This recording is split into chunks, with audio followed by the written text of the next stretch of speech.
This is your News Source Evening Bulletin for today, Monday, the 25th day of November in the year 2019. Here is what we're tracking tonight.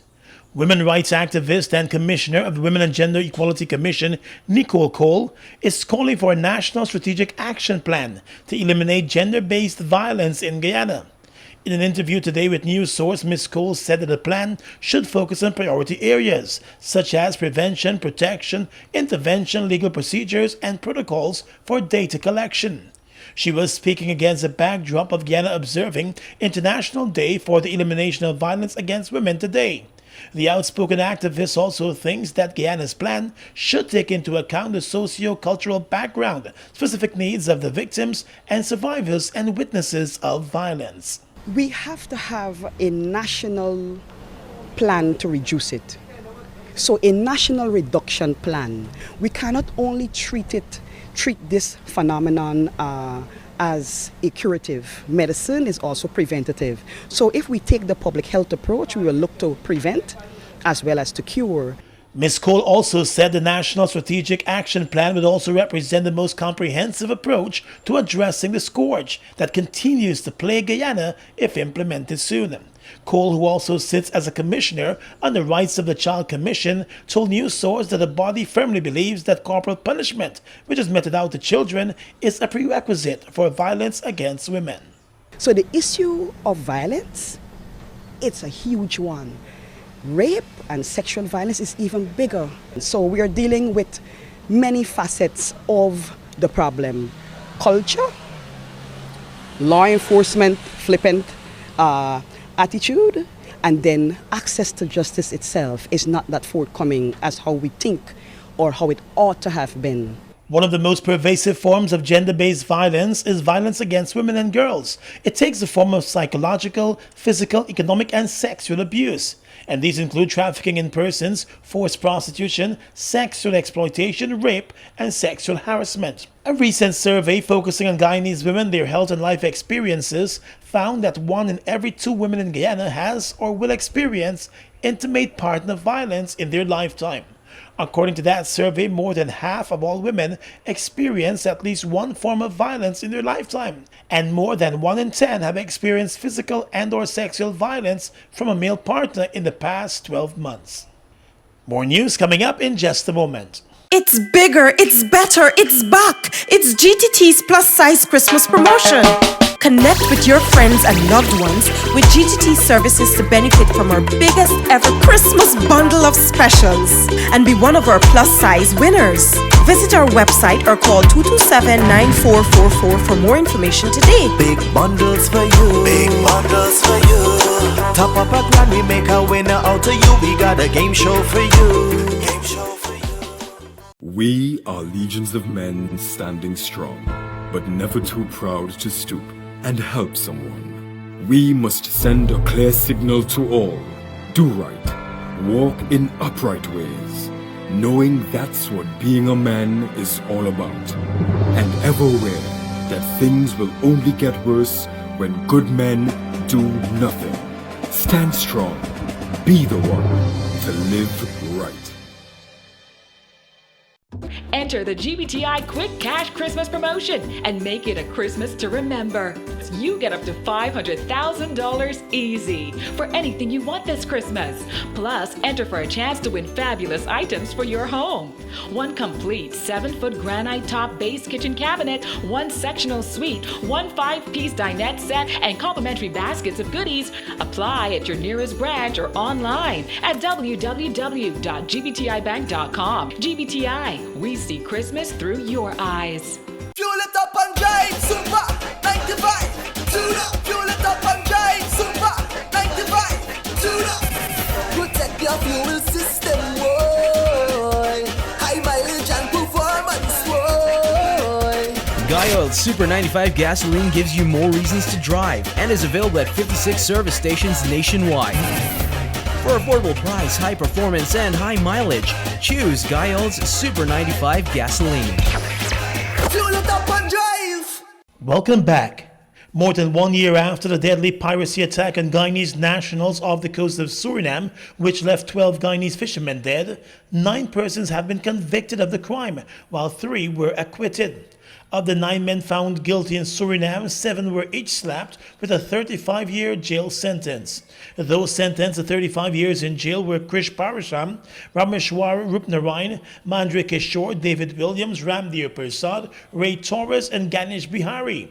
On the other hand, Feroz Baksh was sentenced to 15 years in jail, and Terry Durga was sentenced to 5 years in jail for his part in the attack.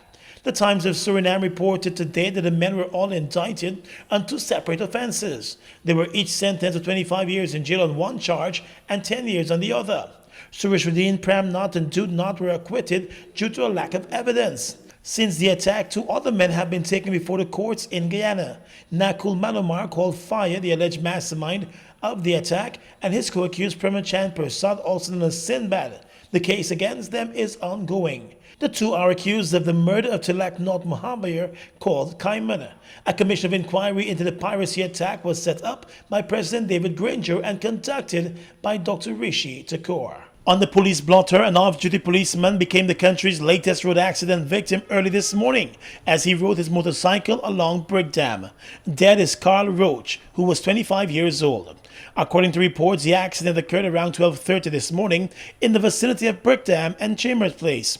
Witnesses said Roach was riding his motorcycle east along Brick Dam when a car that was traveling in the opposite direction attempted to turn into Chambers Place from Brick Dam but slammed into the motorcyclist instead, pitching him onto the roadway.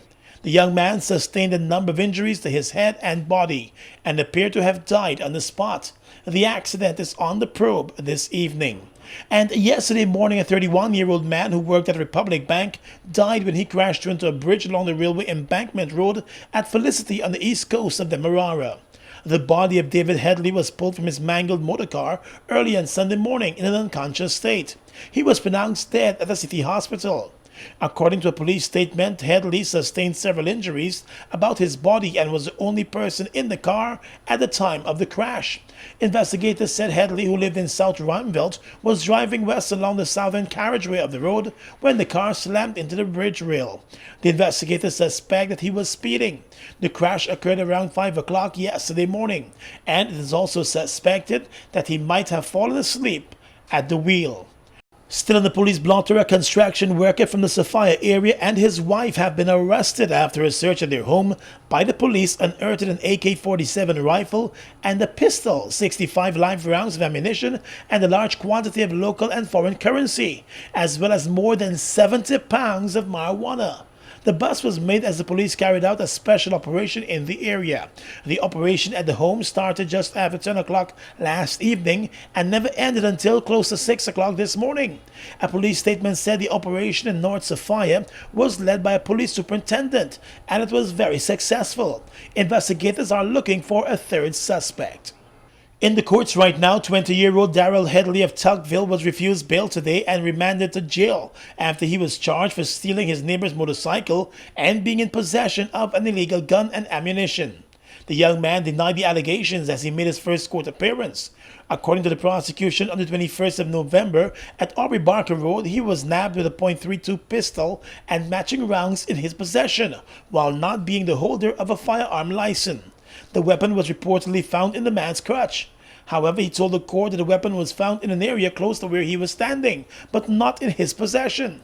The court also heard that on the 18th of November at Perry Street, Tuckville, the youth stole a motorcycle valued at over $400,000 from his neighbor Quincy Hines. The accused begged the magistrate to grant him bail, but his pleas were denied and he was remanded to jail because of the seriousness of the charge. A 44-year-old U.S.-based Guyanese man was today charged with attempting to smuggle just over 2 pounds of raw gold out of Guyana. The accused, Vibert Marks, was busted at the Chedijagan airport on the 18th of November with the precious and pricey metal in his suitcase as he was about to board a flight to New York City. The court was told that Marks is not the holder of a gold export license. He was stopped and questioned by Kanu agents at the airport after the raw gold was noticed in his suitcase. The gold carried a value of over $7 million. He reportedly admitted to being in possession of the raw gold while not being a gold producer or exporter. It was also revealed in court that the man is currently under investigation for money laundering and corrupt transactions. He's likely to face additional charges within days. The police prosecutor in the case requested that bail not be granted, since there is a likelihood that the man might not return to court. But the attorney representing the accused explained to the court that the offense is a bailable one, and therefore the man ought to be granted bail. The magistrate granted bail in the sum of $200,000 and ordered the accused to return to court next month for the continuation of the gold smuggling case. It was ordered that his passport remains in the custody of the Guyana police force. Still in the courts, a former salesman at Harris Paints Guyana Limited was today remanded to jail in connection with a $7 million robbery at the same company.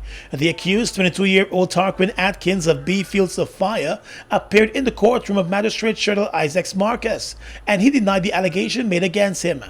According to the police prosecutor, on the 16th of November at Water Street, while being in the company of others and armed with guns, the youth robbed Harris Paints employee Janelle Williams of $7.7 million in cash, which was the property of the paint company.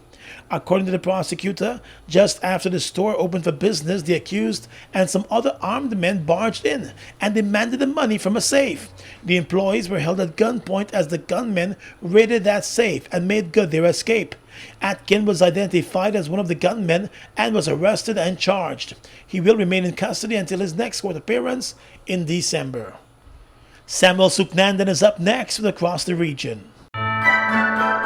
There once was a man named Stan whose business needed a new plan. Christmas was coming, this much was true. He needed some help but didn't know what to do. Then fast as a flash, 3 helpers did come from Republic Bank. They came with some. One had low interest rates, one reduced equity, one with approval so quick and easy. Now Stan is the man and his business is booming. Christmas is good and he is winning. Reach more customers and boost your business with a Republic Small Business Loan today. At the most critical life-changing moments, the National Insurance Scheme is here to ensure that your needs are covered. Access reimbursement for medical expenses for various aspects of your medical care. We know that eye care is of utmost importance. Receive assistance with our Spectacle Care voucher.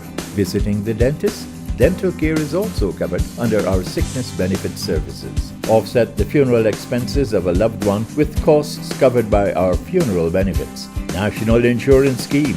We're there every step of the way.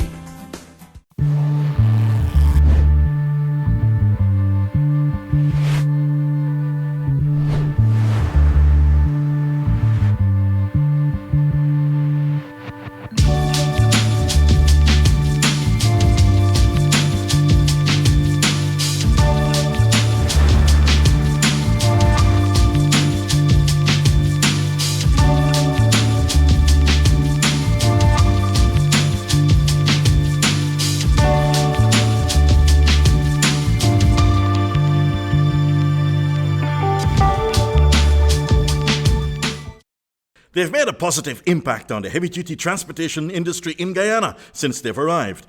Guyanese are amazed at their power, durability, efficiency, and superior handling capabilities. These are brand new trucks, manufactured in partnership with German, Italian, and French companies. They have a powerful reputation for operating under very adverse Guyanese conditions and come with full after-sales service and spare parts. They're the most sought-after trucks today, with over 500 units in Guyana, and they're available in over 100 countries, including South America and the Caribbean.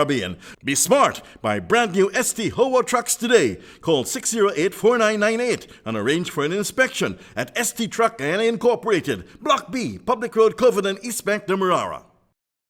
Taking you across the region right now, I'm Samuel Suknandan.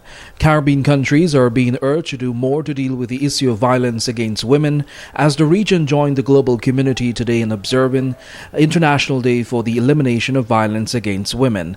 In a statement, the UN Women Multi-Country Office Caribbean representative Alison McLean said research conducted in the Caribbean in the past 2 years reinforced that violence against women and girls, including rape, is so entrenched and normalized that both men and women have a high tolerance for its manifestations. She said notwithstanding women's well-known and often touted gains in public life and the introduction of laws, policies and initiatives to promote women's equality. And let's now take a look at what's happening in Latin America. Uruguay's presidential election is too close to call, the South American country's electoral court says. The provisional count gives conservative Senator Luis Lacalle a narrow lead over his left-wing rival Daniel Martinez. The electoral court said the margin was so narrow it would not declare a winner until the official count had finished, which could take days. Opinion polls had suggested a comfortable win for Mr. Lacalle. What are the results so far? Provisional results suggest that Mr. Lacalle has won 48.7% of the votes compared to 47.5% for Mr. Martinez. The difference between the two candidates is currently 28,666 votes. And finally, for some international news, a submarine loaded with more than 4,400 pounds of cocaine has been seized in Spain, the police there have confirmed. They say 2 people were held after the vessel ran aground off Glacia's coast in the northwest. A third person fled. They all are said to be from Ecuador. Spanish media report that the submarine was from Colombia, and police are trying to work out whether it sailed all the way from South America with the drugs. Narco subs have been used to smuggle drugs from Latin America into the U.S. The semi-submersible was seized on Sunday off the coast of southwest Spain.